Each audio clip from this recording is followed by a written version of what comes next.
Well, nós temos que depois de buscar roupa largo para uma solução do problema de rui que nós temos na Bonaire aqui, nós logramos uma companhia que nos por trago, né? E nós fazemos primeiramente proof cope para com o pueblo quando quer na direcionar riba comida aqui.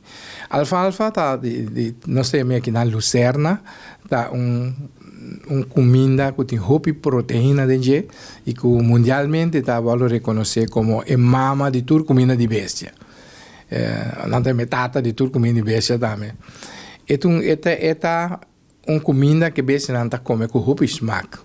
Então, está rico na vitamina, rico na proteína também, minimalmente, botar entre 17 para 21% de proteína dentro. Tem tudo sorte outro de nutrientes para o cabrito pode crescer, saúde. Nós buscamos em dois tipos de forma. Nós buscamos de forma de pellets. Pellets ora vou secar a erva, comprimir. Então, tra pouco costiqui, mas é comunicação bróquis, né? Pero seca de erva. Essa aí, bem, não come, não llena. Ora, não bebe água, cresce dentro da barriga, abre dentro da barriga, então é todo nutriente dentro.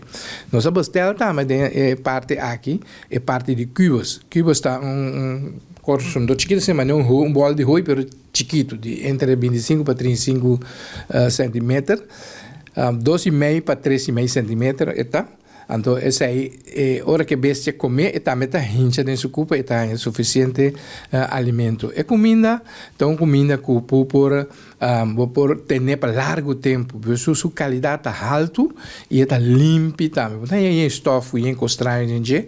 Tá por né também que hora vou dar uma bestia comida para manejar o candidato que eu estou dando bestia.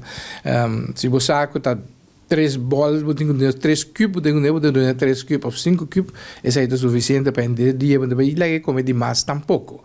Por isso, comida aqui, nós que quita fora o problema grande que tem para hoje aqui na Bonaire.